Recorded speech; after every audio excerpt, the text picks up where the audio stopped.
E isso é um detalhe mais importante de qualquer situação do jiu-jitsu, você entender que acaba sendo um ciclo vicioso ou virtuoso. Assista agora esse trechinho da nossa live, nossa Masterclass sobre montada, que está disponível para você aqui no nosso canal da BJJ Protec no YouTube. Aproveita, já se inscreve, compartilha e curta nossos vídeos. Da montada como um domínio absoluto, um domínio do meu oponente, tá? Então a gente vai começar falando disso. Por favor, Ju, pode deitar aqui, por favor?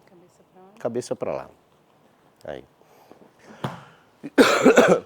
Não, é muito importante a gente pensar no jiu-jitsu como defesa pessoal. A gente não tentar segregar, não tentar separar a competição da defesa pessoal. Até porque a regra da competição, ela segue a origem dela da defesa pessoal. E a origem do jiu-jitsu, lá no Japão, uma arte milenar, uma arte de guerra, né? Por isso arte marcial, uma arte deus da guerra. Mas aqui no Brasil, principalmente focado na defesa pessoal.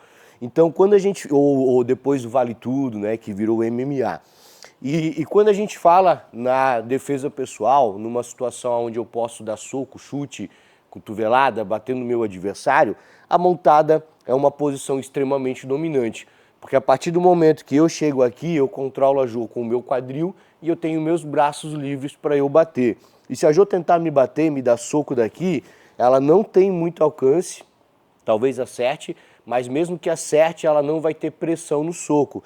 Enquanto que eu aqui de cima, eu tenho muita pressão para bater, para dar cotovelada, né? Então, ela é uma posição extremamente dominante quando você olha do ângulo da defesa pessoal, né? Do Vale Tudo ou do MMA, eu estar nessa posição aqui.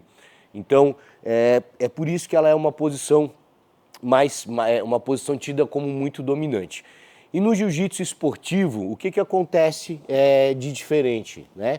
No jiu-jitsu esportivo, felizmente ou infelizmente, né, dependendo de quem está por baixo ou por cima aqui, não pode dar soco, cotovelada, chute, né? Então não tem golpes traumáticos. Ou seja, a Jo não precisa se preocupar de proteger o rosto, de proteger o rosto aqui para não apanhar. Ela pode usar as mãos delas para fazer pegada em mim, para quebrar postura, para me empurrar, para fugir o quadril. Então, acaba que no jiu-jitsu esportivo ele acaba não sendo tão dominante como na defesa pessoal, pelo fator de eu não poder dar esses golpes traumáticos e que botaria o meu adversário só em defesa e não deixaria que ele buscasse uma saída. Então, na competição, ela tem a possibilidade de as mãos livres para buscar a saída daqui. Então, por isso que acaba que é teoricamente mais fácil de sair da montada no sistema de competição do que na parte de defesa pessoal ou de luta. Mas mesmo assim, pensando na parte da competição, tem uma série de controles que eu posso fazer aqui que eu inutilizo as defesas do meu adversário e faz com que essa posição também na competição seja muito eficiente.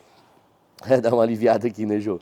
Seja muito eficiente também e você tenha muita segurança, tá? Falando em regra de competição, então a montada eu preciso estabilizar ela 3 segundos para manter a posição, que é diferente de uma situação de raspagem ou de queda, que eu preciso botar o meu adversário para baixo, segurar 3 segundos, independente da movimentação dele, mantendo ele por baixo, eu estou estabilizando, eu estou ganhando a pontuação. A montada, enquanto a Jo estiver gerando muito movimento, me balançando demais, eu quase caindo, saindo da posição aqui, não vai ser aberta a contagem. Eu preciso estabilizar, né, parar ela, neutralizar pelo menos um pouco da movimentação dela durante 3 segundos para eu ganhar a pontuação.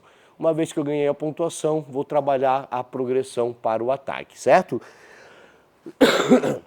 E existem diversos tipos de montada diferente, nomenclaturas de montada diferente, a gente vai abordar alguma delas, mas em regra para competição a gente usa montada tradicional, onde eu estou com meus 2 joelhos no chão, montada técnica, onde eu uso meu pé aqui na lateral, meu joelho um joelho no chão e o outro pé de base. Daqui a pouco a gente vai falar disso. E a montada pelas costas, quando meu adversário vira de costas com o quadril no chão e eu permaneço por cima dele aqui pelas costas, que é diferente da pegada pelas costas, onde eu preciso colocar os ganchos, tá bom? A gente até perguntou no nosso Instagram se você sabe a questão dessa pontuação. E é importante você saber. Essa montada aqui é diferente das outras duas. As outras duas, então, é uma pontuação apenas, essa daqui te dá outra, tá? Então, respondendo, volta ali de barriga para cima, Jô, por favor. Respondendo aquela pergunta que a gente fez, eu avancei aqui para a montada tradicional, estabilizei 3 segundos, 4 pontos de montada. A Jô tentou sair, ficou de lado, vim para a montada técnica. É considerado a mesma coisa que a montada tradicional, portanto, são os mesmos 4 pontos, não acumulo mais pontuação aqui. A Jô se bateu e virou de barriga para o chão, agora eu alcancei a montada pelas costas. Agora sim é algo diferente, eu ganho mais 4 pontos.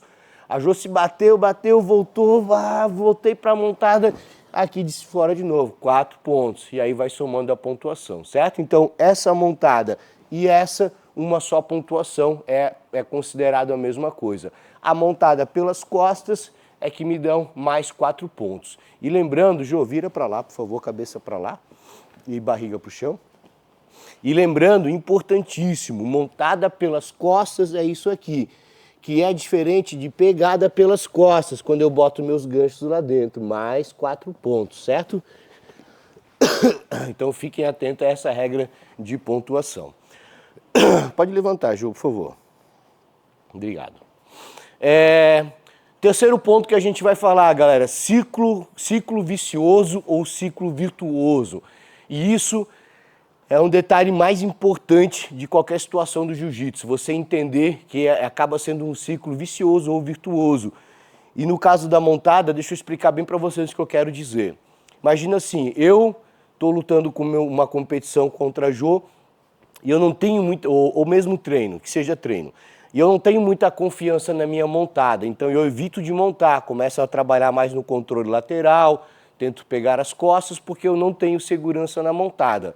Consequentemente, eu quase não faço a montada e não vou aprender a ficar nela e desenvolver a confiança para que eu comece a buscar ela. E muitas vezes no jiu-jitsu a gente peca porque a gente bota a energia no ponto errado, onde a gente não tem controle. Pô, eu quero ficar bom de jiu-jitsu, mas ficar bom de jiu-jitsu eu não tenho controle, eu tenho controle em treinar bastante. Eu quero ser um ótimo professor, mas o meu aluno me achar um ótimo professor, eu não tenho controle na ação dele. Eu preciso primeiro eu estudar, focar na ação de eu estudar para eu virar um ótimo professor. Então a gente tem que focar na ação. Eu não consigo acordar e dizer hoje eu tenho mais segurança na montada. Eu consigo focar na minha ação. E qual é a ação que eu posso ter? Começar durante o treino buscar mais a posição de montada. E não existe milagre no jiu-jitsu, galera. Essa posição que a gente está hoje é uma posição extremamente difícil de ficar, né? Tanto que os astronautas, quando ficam muito tempo em estação espacial, quando eles voltam para a Terra, eles precisam reaprender a andar. Uma criança, ela cai em média 50 vezes até ela conseguir aprender a caminhar, né? Se você pensar de caminhar com as mãos no chão, é muito difícil para a grande maioria das pessoas. Então, se equilibrar em 2 pontos é muito difícil. A nossa movimentação de solo acontece em 3 pontos. Mas a gente praticou tanto que a gente aprendeu a andar, correr, se equilibrar, saltar, girar em pé. E na montada não é diferente.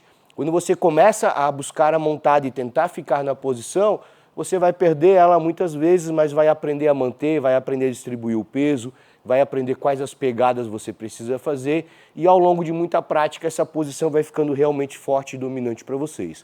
Uma boa dica, para corroborar com o que eu estou falando para vocês aqui, é uma entrevista recente do grande campeão Roger Gracie, onde ele falou que ele foi realmente ficar bom no estrangulamento, na montada dele, na faixa preta.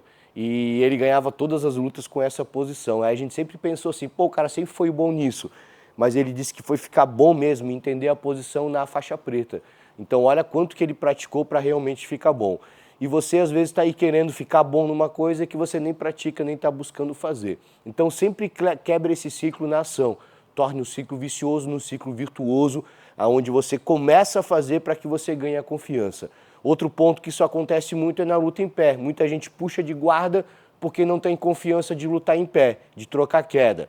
Só que se não trocar queda, não vai desenvolver a confiança. E aonde ela tem controle da ação, na atitude, na ação dela de trocar queda. Certo, pessoal? Então, é importante a gente pensar isso. Não vai ter detalhe milagroso que você vai aprender hoje, vai dominar e vai sair montando e ninguém vai te tirar. Precisa experimentar, precisa praticar, precisa sentir. Cada adversário faz uma força de saída diferente, então é fundamental que eu consiga entender como funciona para que eu possa neutralizar essas forças, tá bom? Depois, próximo ponto que a gente vai falar, mecânica de quadril, o clipe de quadril, tá? Então, um exemplo legal para a gente pensar sobre isso são as pessoas que sobem poste de eletricidade para arrumar o fio, né? Se você já viu ou se não viu, comenta aí. Mas eles usam normalmente uma bota de apoio que conecta no poste e usam uma cinta que ela envolve o poste e envolve o quadril deles. Então eles vão subindo com a cinta até chegar lá em cima. E lá em cima, essa cinta que prende o quadril libera a mão deles para poder fazer a manutenção, porque senão eles teriam que ficar agarrados no poste, obviamente. E a mesma coisa que acontece na questão do clipe de quadril em algumas situações de jiu-jitsu. Por exemplo, quando eu trago a Jo, a guarda fechada, Jo, por favor, de joelho no chão. Quando eu trago a Jo para minha guarda fechada, agora eu consigo gerar ataque, dominar ela, libero minhas duas mãos para eu atacar, porque eu controlo ela com o meu quadril.